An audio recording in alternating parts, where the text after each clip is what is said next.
Welcome to the last panel of the 9th edition of Agora. We thought that it would be really interesting to see what's going on with animation and the immersive technologies. It is a world that I'm completely fascinated and ignorant in the same time. So we have here the specialists that I'm sure they will clarify, at least they will give us some examples in order to understand where this world is going on. And maybe from what we have to protect ourselves. Maybe, I don't know. From the short shots I saw, it was quite, yes. Okay, let me present our guest. Actually, this panel was organized by Dimitris Charitos, who unfortunately couldn't make it because he got sick and he's in Athens, and I'd like to thank him and send him our best wishes, but he's not with us. But the rest of the panel is here, so let me introduce Mr. Dimitris Charitos, who is head of the Department of Digital Media and Cinema in the University of Athens, Kapodistrian University of Athens. Ms. Yolanda Markopoulou, who is director. Konstantinos Ordoumpozanis, who is the representative of Immersive in Greece. Madame Isabel De Peuter-Rutten, who is the president of Immersive. And Mr. George Zestanakis, who is CEO of Chronopost. And he's behind all these VR things that you had the opportunity to watch next door, or you'll have the opportunity because it will be open this afternoon as well. I'll give the floor to all these fantastic people. And just to remind you that at 3 o'clock, it's the pitching forum. Please be here because these young people need you, need your applause and your support. Thank you. The floor is yours.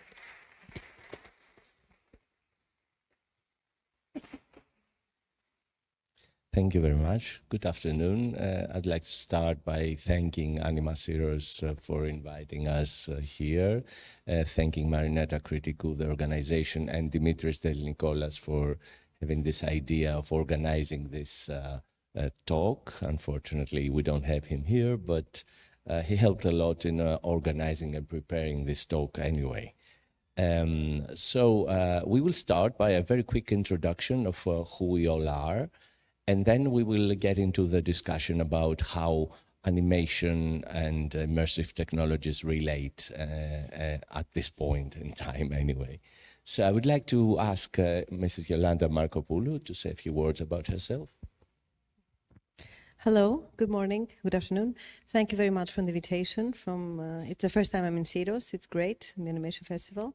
I'm a director and producer, coming mostly from the performance world. I've studied film, but I worked more in performances and site-specific performances, blending film and live performance. And in COVID, I experimented with my first VR film, a 360 film, The White Dwarf, that presented in Thessaloniki International Film Festival back in November as the first live performance installation we did in Greece. And now I'm continuing by creating a new project which is going to be created into a Unity platform with more animation and some live action. So I'm also a beginner because, as you understand, these new technologies, you always come from another field maybe until you reach that part, especially in the art sector. So I'm very happy to be around people who are very experienced in a lot of things here. Thank you. Hello, thank you for this opportunity. And also, Dimitri, thank you even you are not here. My name is Kostas. I represent Immersive. I'll let Isabella tell you what's Immersive. It's an effort to organize all these fields of technology in one open platform. My field is on augmented reality and entrepreneur and innovation. What we do, I have a startup. We deal of finding new innovative ways to create user experiences with all these new technologies. And we try things. I won't say too much about me. This is most of it, so Isabella. Good day, and happy to be here. It's an honor and a pleasure. Also, first time in Syros, but definitely not my last time. So I'm effectively president of Immersive. Immersive is the European Federation of XR professionals. So we gather all the professionals in all over Europe, 51 countries, and it's a bottom-up structure. Community as a service model, and we strive to keep technology at service of humankind with human-centric values. So today we are already represented in 25 countries in Europe, so almost halfway. And besides that, I'm also advocating as a community manager for Women in Immersive Tech in Europe and XR for Heritage. So trying to make some impact for the community in general. Thank you. Hello, everyone. My name is Zestanakis. I'm an animator like most of you as well. I started from 2D. I did a lot of 3D. My journey is through exploration mostly, and also this is how this journey took me to VR as well. I started from Greece. I went to the Netherlands for 7 years, and this is where I started getting busy in 2015 with VR. I did a few projects there about Schiphol, the airport in the Netherlands, the security lane. I did some about wind farms for Siemens. And then I found my Dutch brother that I never had. We lived together a few years, and we started doing this Chronoscope as a passion project at first. We started designing like our ideal, like virtual traveling museum historical site.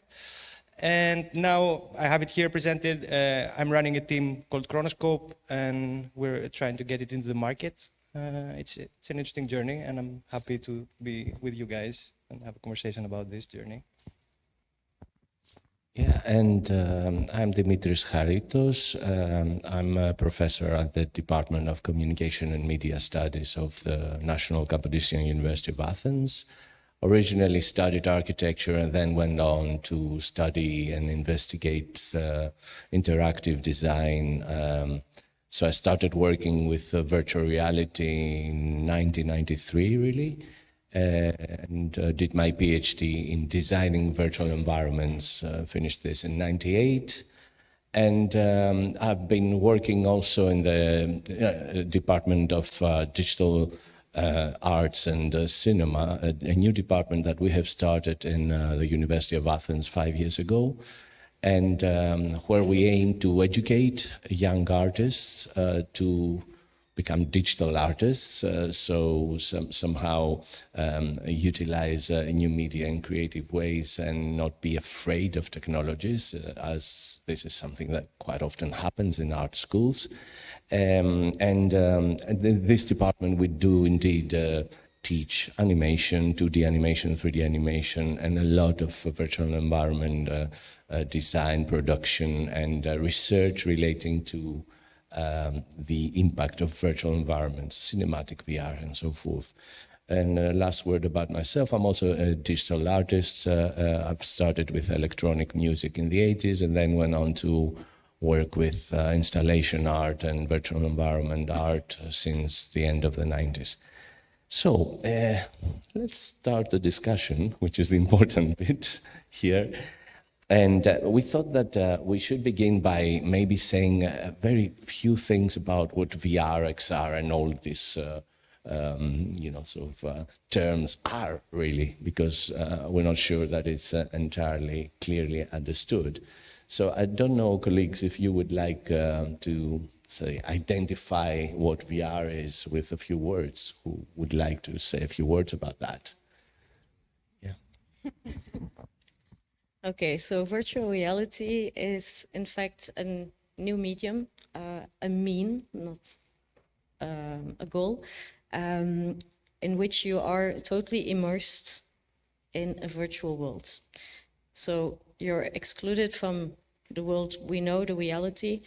You're totally immersed, oftenly at this point in time used by headsets that you might have noticed when you went to experience George, his projects. If not, please do so, because I can talk a lot about it, but you should experience it. It's something different.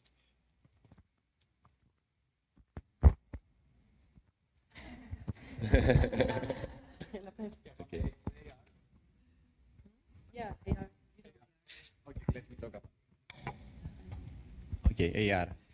Augmented reality, most of you might know, you have heard the Pokemon game in some time. It was that kind of medium that you use a camera, a mobile phone camera, in order to present a digital world into the physical world. And you can have a kind of interaction. It's almost similar with the mixed reality, and the difference is the interaction, basically, of the 3D elements. But the medium of augmented reality is at this time the most stable medium that's going to the market. It's the medium that possibly most of you in the very near future will start to work also with animation. It's marketing-based, a very good tool for marketing, a very tool good for storytelling, and it creates new senses on your stories by just adding some audio, video, 3D models in the real world. In another side, we have also the cinematic VR, where we actually use a 360 camera to film an environment around us. This is very interesting because you can actually work with real people. You can actually create a scene, like a theater scene, let's say, and you film a 360 of it. In many ways, you can use cranes, you can use just the camera, you can use all the cinematic things you know, and the interesting thing is that afterwards you can actually play a lot with animation, and you can kind of create a mixed world between that has live action elements and animation elements, and that's where the animation comes in, which I find this combination really great. Yeah. And to complement what my colleagues here just mentioned, one critical thing about VR is that it's being produced in real time.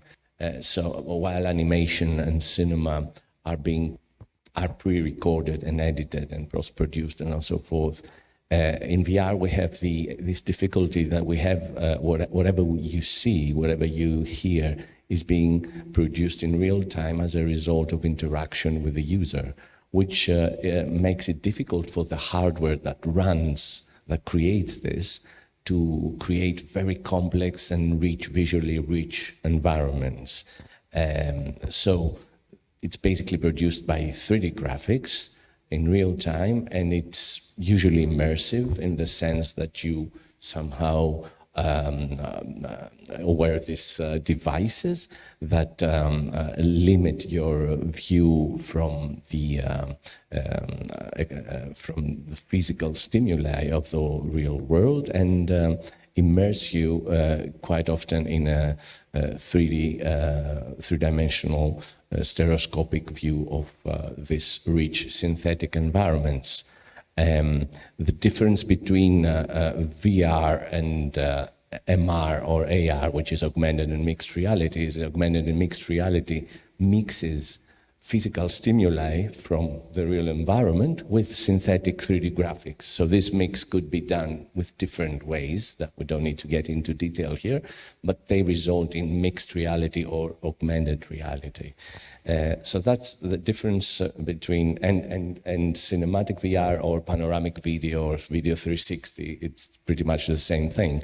The difference between VR and this is that cinematic VR is pre-recorded, so pretty much you have the ability to look around, and of course things can be triggered by interaction, but you can't really navigate in the video. You can go wherever you want. because one of the prerequisites of virtual reality is that you can freely navigate in an environment that is made out of 3D graphics. Yeah, so that's definitions. Yeah, let's get them out of the way. I think we're okay with time. We have some, so we can. Let's move on to a second issue. There's a lot of talk lately about one thing called metaverse. What is this thing? Yeah, you know. Well, I could quickly say a few words about it and then give the floor to our colleagues to continue. Well, it's actually nothing new, yeah? Work on VR has been going on for more than 30 years, you know, basically since the end of the 80s, although the medium was invented back in 65, yeah? But it really started to be researched as a medium at the end of the 80s. I quite agree with referring to VR as a medium, because it is a communication medium. It's a technology that supports a medium, let's so to say, or as we call it, a media interface. Metaverse is multi-user virtual worlds. It's environments where several people can coexist, virtual environments where several people can coexist. The way you interface into them, the way you relate to them, could be conducted in many ways. Yeah, you can enter these worlds by wearing a headset. You can enter them with a bigger interface, with a big projection, through a projection screen, in different ways, through AR, through MR, and so forth. And but the critical thing is that while virtual reality is quite often a personal experience, for instance, the very interesting application that has been created by George and his colleagues, and you can witness inside in the other room, is virtual reality. It's a beautiful simulation of the Acropolis, and it's a personal experience. One person enters this world. But the metaverse refers to a virtual reality experience that many people can coexist in. So it brings in the social aspect of VR. But please, colleagues, can you continue? Yeah. To give a bit a clear example that I have in my mind of how the metaverse might look like. For example, imagine how do you browse Google for now? You could have a space where you can access lots of different worlds, right? For example, you have the Adidas store, and the Adidas store has a VR experience. It has an AR experience as well. I am in my headset. I can go to the VR Adidas store, which is like the whole world. It could be gamified as well. It could be other people shopping as well there. I could browse different outfits, and I could try on my avatar the actual outfits in front of a mirror. I could try them on in AR as well, by the way. And from that store, I could get the perfect fit. I can order it from VR and come to my house. And lately now, with this advent of AR, like Meta is pushing very hard with it, where you're gonna have like AI avatars of a person who is actually gonna sell you the thing. So they ask you, what are you looking for? I'm looking for a tracksuit, for example. And I think this is kind of the next level of the internet, basically like about embodying the experience of brands being like more of an experience than rather than just a website or like it's a more multi-experience medium. So and this is what we're trying to do next level with the Chronoscope. We're trying to put more people in, so lots of people can get a tour together from an expert and stuff. And like as you said, indeed, like the metaverse is like strictly multiplayer, right? I don't think it's like a single player experience. So yeah. From a let's say a VR film that can be artistic, that has like another content, maybe it's not as commercial, but usually it's a lonely journey. You enter in the headset and you just go and you experience a world or a story. Let's say storytelling VR, which is an important, I think, part of all this technology. And I think it's interesting to see if you have more players or more people coming in the same experience with you, that they may be in a different city or a different space, or even in the same room, you all put the headset on and you go into a storytelling journey together. I think this is very interesting, and it takes away a bit, it connects you a bit more to the physical world, in the sense that you have other people with you that they can interact lively inside the experience. And you can also have an element of live performance, that the person who's actually the actor of this experience, let's say, even if it's an avatar. They can be playing from another country or even from this next room, live in front of you. So you create this opportunity to connect so many people from different places, from all over the world, and they can all arrive at the same location and have an experience all together. And I think that's like incredible. And you can create a lot of storytelling and games, of course, into this direction. I would like to go to the innovation field. Imagine up to now you are used to create animation on a 2D surface. It's a screen, it's a paper. How about if you open your imagination and now the animation can flow into the walls, into the chairs, to the next room? How about if the users were able to change the flow of your story in a particular space? This can be either in this space, mixed reality is this headset, but you see the space. You are here, I see you. So I can see over your heads, for example, a character animation play. So it's a new tool, it's a new medium that does not stop anyone. It's like the hammer. You have to learn to use it creatively. So don't fear it. It's new, still lots of ways to be a good medium, technically, but it can give you great storytelling opportunities. As you can hear, there are lots of definitions of the metaverse, and that's no wonder. There is not one uniform definition, and you will have as many definitions as you have people at this moment. But something that does come back all the time and that I can only fully support is that it's a medium. It's like you have radio, television, cinema, internet, and so forth. The thing is that this medium lets you live the experience. Whereas, for instance, with the internet, you had the Internet of Things. Everything was about material. If you go to a movie, you look at the screen. Well, tomorrow you're in that screen. You are your personage. You are the actor, or you can become it. And as they told you, you can be whoever you want to be and really live that experience. And that is very powerful. And indeed, there are so many opportunities that are opening up. And opportunities come with responsibilities as well. But today, let's focus on the start of it, because otherwise we can sit here for days, for weeks. But I think indeed the metaverse as such, once it's there, it's like there's one metaverse, like there's one internet with many worlds in it, like you have many websites, and you can go from one place to the other, which we call interoperability. And from there, really experience another reality without killing the real world.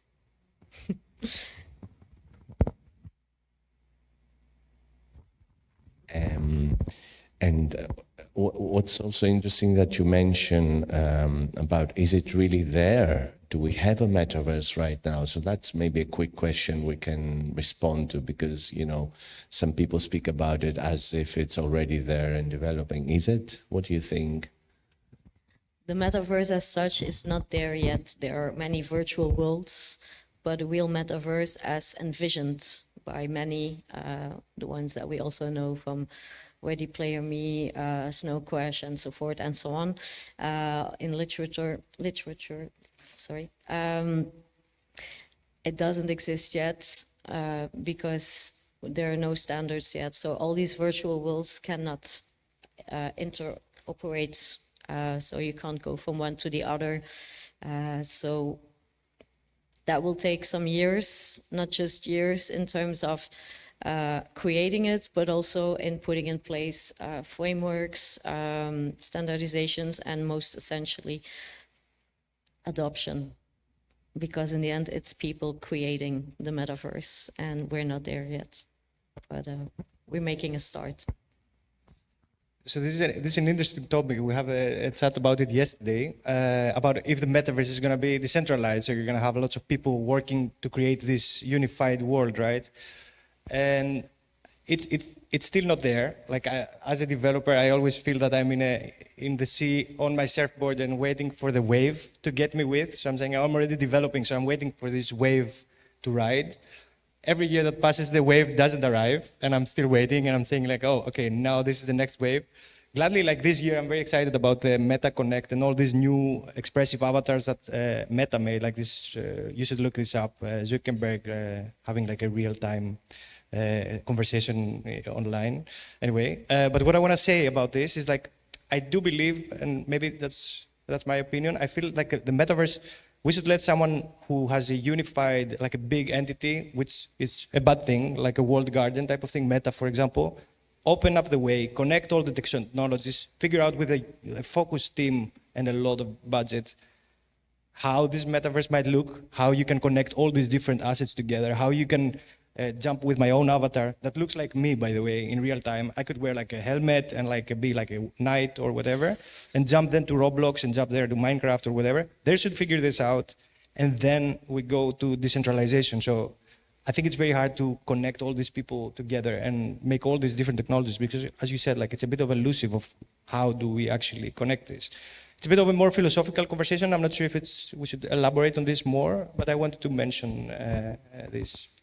Yeah, I mean, I agree with you in that it is an issue of convergence, and so in a way the vision is that at some point there will be a convergence of multi-user virtual worlds, which is the main technology behind the metaverse and the idea, but then this can relate to web TV. So, you know, television could be an interface, and it's more likely that it will be an easy interface for people to jump in the metaverse.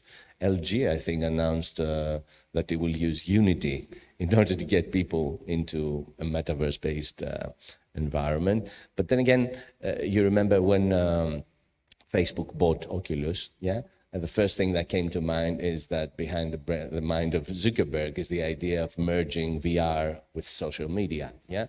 Well, it's not there yet. And I mean, all the environments that they have created are really very problematic as far as I'm concerned, design-wise. It's like, I don't know why they can't come up with something better. But the idea is how maybe there will be a convergence of multi-user VR, social media, TV interface, and of course, this having an infrastructure of Web3, probably. But the big problem here is interoperability. So with simple words, you have some huge multi-billion corporations, and all of them, what they want to do is control this environment, and it's very difficult for them to agree. And so we're still not there yet, basically because of that, because there are no standards there to merge these different contexts, really. I feel it's going to happen the same thing. As we had like Google and MSN and Yahoo fighting together, who's going to be the leader search engine? I think it's going to be the same. Pit them together. Right now, I think it's the best position because we have three giants, megacorps fighting against each other. So we have Apple versus Meta, which is a triple alliance. It's Meta with OpenAI and Microsoft, yeah. And it's Apple, Microsoft, and it's another one. Anyway, I should look on my notes. Give me a moment. Yeah. So, yeah. Of course, it's Apple, Google, and this Meta, Microsoft, and OpenAI, which is you have a very good competition, right? So this is where the money are going. So everybody's trying to outwit each other and outfund each other, I guess. So I think one of them is going to dominate sometime soon. Yeah. Maybe none of them. Or maybe none of them. Yeah. I wish none of them, basically. Let me just bring us back to, I think, what the main topic here should be, is how does animation relate to all of this, yeah? I mean, why do we need to have like an animation-related perspective when we're making VR?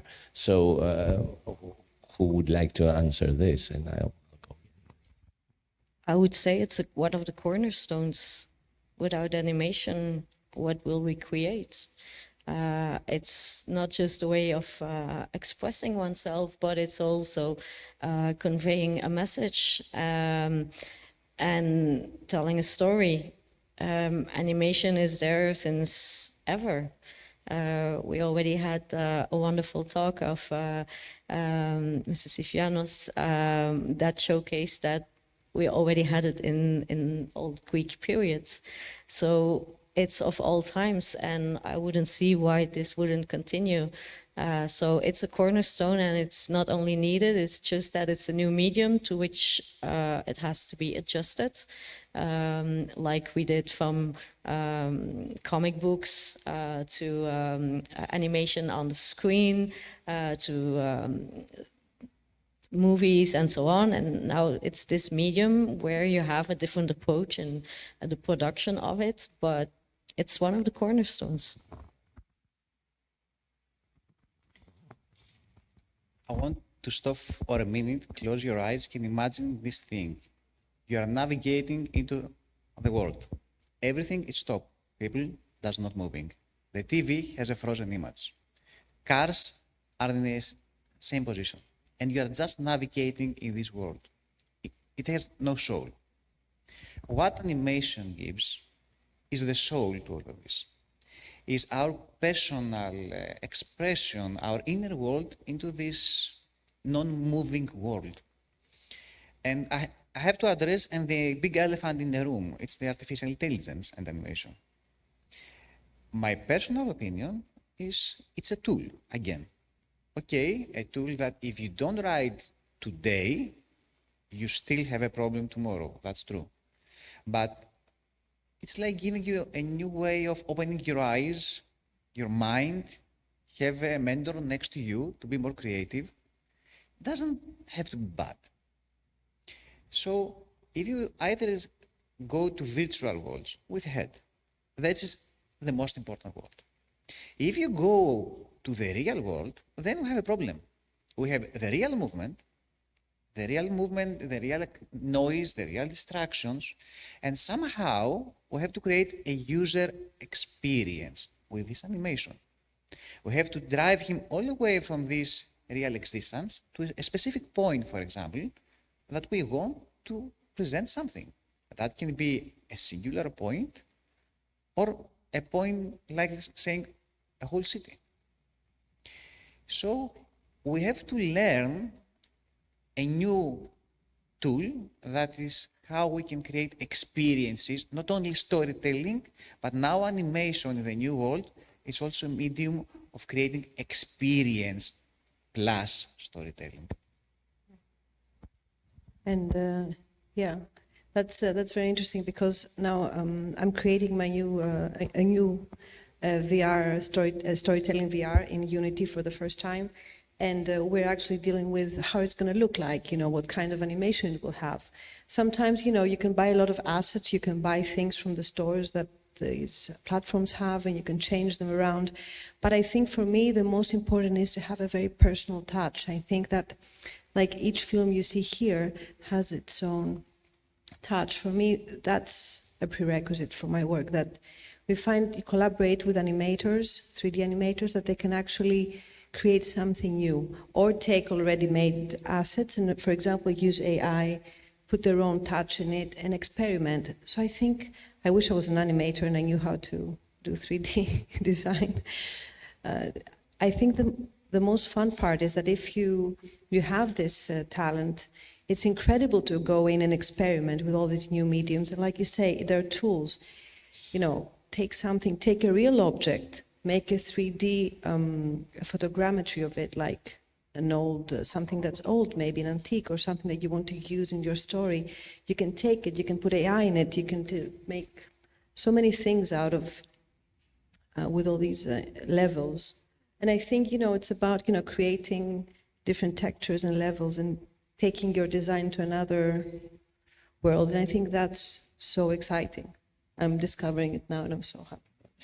And I want to talk to all the animators in the room, people who are 3D animators, and they're thinking, oh, I'm so used on doing animations for flat screen, for 2D screens. And what's going to happen? How can I go forward, for example, with this whole metaverse thing? Like, where are going to my animations be used? Honestly, there is a huge need for animators right now. And the sense is that the next step that you can simply take is start taking the stuff that you're making in 3D, like you know how to retopologize, you know how to export a model, put it into Unity and start experimenting with real time, where Unity actually renders your model in real time. If you put the glasses on, this is where you're gonna get hooked up. This is how I got hooked up. I started putting my models in and I started looking them around, and I was actually being inside of my creation, and this is really nice, I feel. And this was really nice. I really like the example that Kostas said about the world being frozen. And this was my experience with Chronoscope, because we started like very motivated to build this thing, and we built the whole architectural part. And it was like a frozen, empty world without people, without anything. And something was missing, and like at some point we said, like, dude, we should put some animations in there. And honestly, guys, this was the most fun part, because like as Costa said, this was like when it started becoming alive. You put a little bit of the leaves falling from the tree, a little bit of the dust flying, and then you put people in there, and you're feeling that you're part of something which has a soul, indeed. And right now I'm really invested on actually doing like lots of animations, more animations in there, even like making a bit of a crowd, honestly, so you can feel that you're part of something important. So there's no end to animation, like, so there's lots of animation needed in this world. So just play with game engines, I would recommend. I would like to just tell you something to think about it. I will not answer. You create a character. You create a storytelling. With AI, now you can speak with your character. He can have his own soul, his own opinions. You can discuss, agree, disagree. How interesting is all this in a creative way of realizing what we create? The answer is yours. Yeah, very good. One of my favorite artists is Len Lai. Len Lai from New Zealand used to make abstract animations and kinetic sculptures. So I find it very, very important that when in an interview Len Lai mentioned, when asked, you know, what's your medium? What do you work with? Because these categories of his work were quite different, yeah? And he said this very simple but very important thing. Len Lai used to compose movement, yeah? So his medium was movement. So this synthesis of movement is something that is very much needed in VR and XR. So the skills of animators, the skills of how we compose the transformation of an artifact of form during time in space is something that is needed. Now, of course, 2D animation is very different from 3D animation. But still, the composition of movement is the basis. So we do indeed need the animation skills in VR to animate, to give life to otherwise dead, boring, static environments that are virtual environments when they are only consisting of three-dimensional forms. Yeah. So, and honestly, Dimitris, there's also a lot of 2D animation in the VR as well. Like, because I'm a VR, I started as a 2D animator, and I was thinking like, oh, what am I gonna do with this 3D world, right? And like, imagine this 3D world is full of labels with like, there's gonna be ads, there's gonna be a lot of 2D animation which are in flat screens in VR. So if you have nothing else to say, let's give the floor to questions maybe.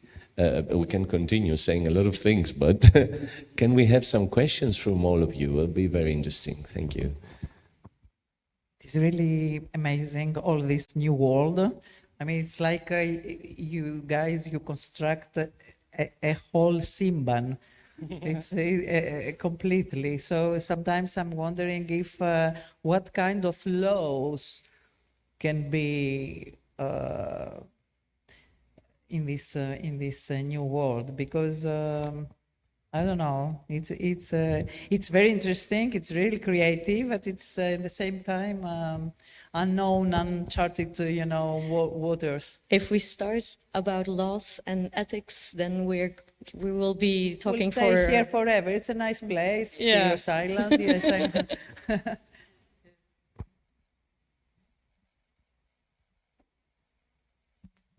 So my main question is, you are insisting in Unity, though the future for the industry is Unreal.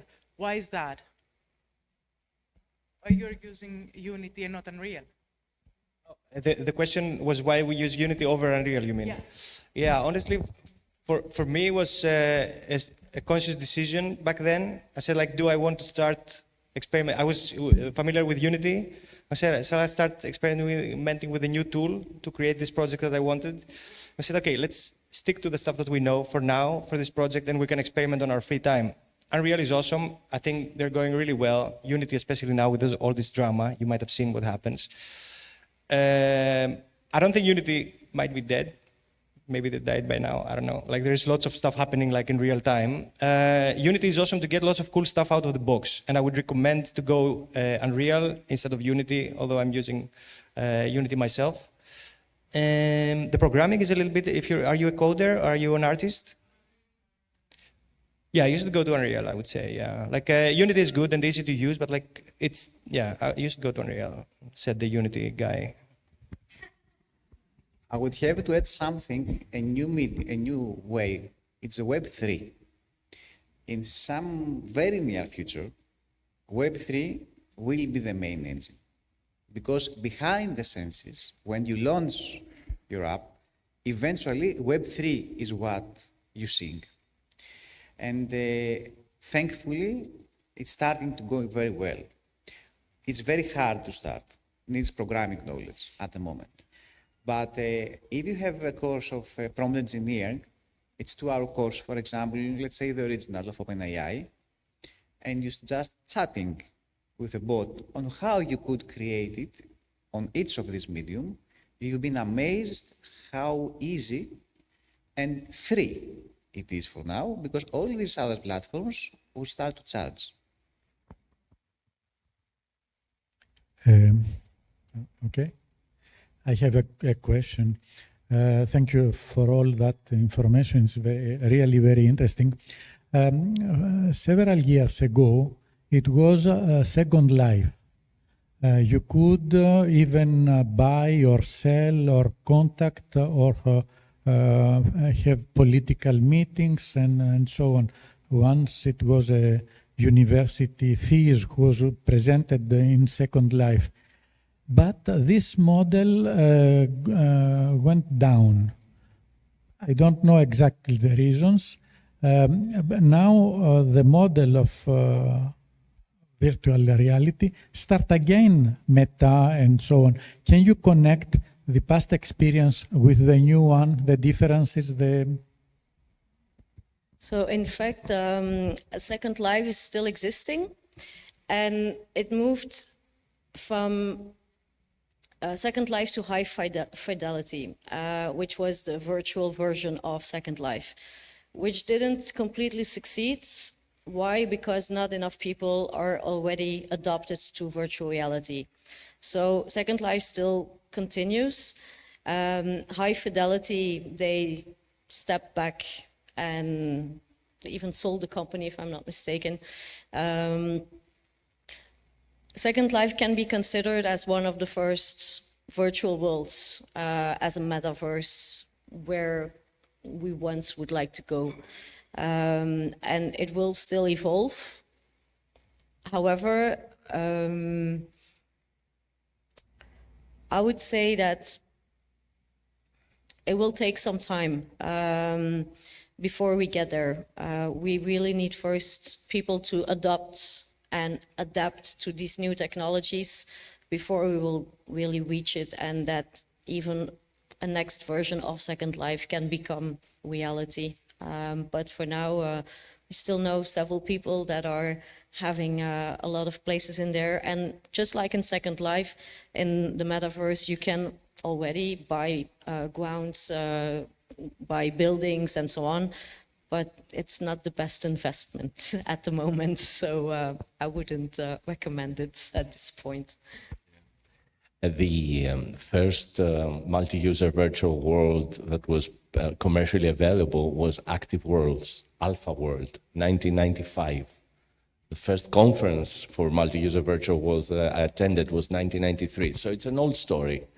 But, so there's many such companies that produce versions of multi-user virtual worlds.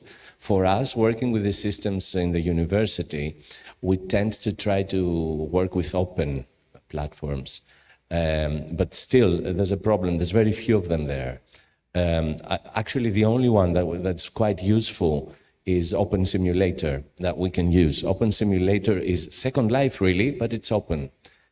The difference, it's a very critical difference. When you use Second Life or VR Chat or whatever, you use the servers of a company which is quite far away. So when this supports social interaction amongst people, you have absolutely no control over the capturing of whatever happens there. Yeah, I don't like that. So when I use these systems with my students, who are artists, I want them to create their works and have the control of their own works, yeah? So that's why we tend to use Open Simulator, even though it's not as advanced as more recent systems, like the ones used by VR Chat and so forth. Another interesting issue relating to structure is the fact that all systems like Second Life used to have huge spaces, and in these huge spaces, small worlds would exist. So you would have to navigate from here to there via coordinates, moving via coordinates, as in the real world, yeah? To go somewhere. A more distributed model was introduced by an offshoot of Linden, the company behind Second Life, which was Sansar. Sansar was something like WordPress for VR. So in a sense, it gave you the technology to make something like web pages in 3D. Your small little world that would exist on its own, it would be 3D, but still this would be in Sansar's servers, yeah? I don't want to get into the technicalities of it, but what I'm trying to say is that there are different solutions out there. All of them are proprietary, they're private companies. So it's very difficult to have control over the content that you upload there, that you create. And there's issues of architecture that relate to how the experience is structured, the experience of the user, I mean. I would like to end another section to your question. I will just make a small experiment with you together to prove you that all of you are 3 to 4 ready to go to Metaverse. Who owns a mobile phone? Please raise your hand. Logically. Who owns a smartwatch? A watch, smartwatch. Who owns pods? Oh, very few. The marketing side have already prepared society. They gave you the mobile unit of process, the mobile phone. They gave you the sensor, the watch. They gave you the pods, the audio. The one is missing is the visual, the glasses. And if you go, it happened to be in Berlin last week, I saw everyone in younger ages with huge headphones. It's so easy, a huge headphone in some year, to have a glass.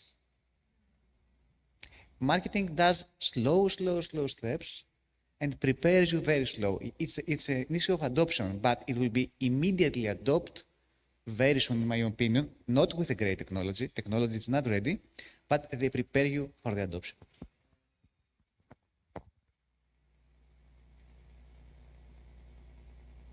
Right, like that Elon Musk is investing now on testing, getting data from the brain directly, which is not like an invasive thing, but this is for another time. Like I want to talk about what you said. This is an interesting analogy that you mentioned, right? Like that you get all the data with your pods, with your watch and everything. if you know, Meta released the Ray-Ban glasses. I'm not sure if I might have seen it. It's basically like a pair of Ray-Bans that has like a camera on the side, totally Black Mirror stuff. But you can record a meeting, you can record whatever you want by the top of your glasses. And what they're doing is basically they're bird feeding and teaching us how to use them more by implementing more stuff. So first it was just recording. Sounds a bit weird, right? Like having a camera on my glasses, but actually it's quite convenient. I could just riding my bike. I know they need a GoPro and stuff. I could be on a meeting. Now what they're adding is basically they added an AI assistant. So from November and on, you're going to be able to buy them for $299, which is actually quite affordable. And what I can do is that I could be making barbecue, and like I don't know how long it's going to take me to make this fish. So it has image recognition. It's insane, and it can say like how much is going to take me to fry this fish, how long. It's like from the looks of it, you should keep it for 5 more minutes. So now you have like an AI assistant on the side of your head, audio. And there's no user interface yet. So you just look at your glasses, you just have only audio, and their next firmware that they're saying they're going to release is basically you're going to be able to see stuff from your glasses as well. So like a Google Maps. You go with a Google Maps, you just wear your glasses and you see like a big blue arrow in AR, for example, on the road. Yeah, like adding like UI, the AR on the glasses, I'm expecting it like at least in a couple of years from now. Like it's, oh, the Ray-Ban glasses. Oh yeah? I thought this is what they said actually on their Meta Connect. Maybe in the US it's going to be easier because Europe is a bit more difficult with regulations, I guess. Yeah, because they're releasing it like next month or something. Yeah. Don't have time, I can ask later. So what we are discussing all this time is a very experience-based situation. So it's mostly for fun. But in a more realistic approach, there has been a lot of discussion about how this virtual reality and augmented reality will change the actual space that we are living in a sense that the space will become, the more augmented reality we have, the more the space will become 2D and not 3D with no depth. In a sense that you can go to the store and you can have only one product and the rest of the products will be in your augmented reality situation, let's say. And the same goes with houses, with the schools, like you have one chair and then they will multiply, you will have all this going on and actually affecting the real world in the way that we walk on the street and we live in buildings. And I wanted to ask you as creators, what is your opinion on that huge change that will start happening soon and has already started to happen in smaller versions already? Every change depends on the user. What I mean by that is that in the end, it's the people using it who will decide what they do with it. In the world, you have good people, bad people, and everything in between. And with every new technology, it all depends on who is using it and for what reason. I think that many inventions in history over time already showed us that originally they didn't intend to create something that could damage the world. Just like we had the movie Oppenheimer, most of you might have seen it. The creator hadn't in mind to create a nuclear bomb. Same with so many other technologies. And also this technology, it can be used for the good and for the bad. And in the end, it's up to us as people to decide what we do with it. That's our responsibility, not just for us, but also for future generations to come. So I share your concern totally, and that's also what we are advocating for, not just as an association, but also towards institutions, European Union, and so forth and so on, to ensure that technology remains at service of humankind, so that we can keep on living in a 3D world, and that we can keep on having all creative aspects and so on. So in the end, what will it become? That depends on every one of us. So, if I can say very quickly, I agree with you totally. I mean, I don't think that any technology is neutral. Technologies are not neutral. Technologies are being created in specific contexts, supported with money by specific corporations or entities. Yeah, so there's no neutrality there. But not to get into the political of the aspect of the thing, I teach my students the critical use of technology, critical making and use of technology. So at any time we need to ask, why do we use this? Do we need this? What will change? What will this change for us, for the others? Who does this give control to? Yeah, this new technology. So if we maintain a critical approach to the use and the making of technology, at least we can probably navigate a bit more safely in this very quickly changing world. You know? Nice conclusion. We have to stop. It was fantastic. Thank you so much. Thank you. Thank you. It was. Thank you for coming. Thank you for being physically here and not virtually. And see you later at 3 o'clock for the pitching forum. Thank you. It was great.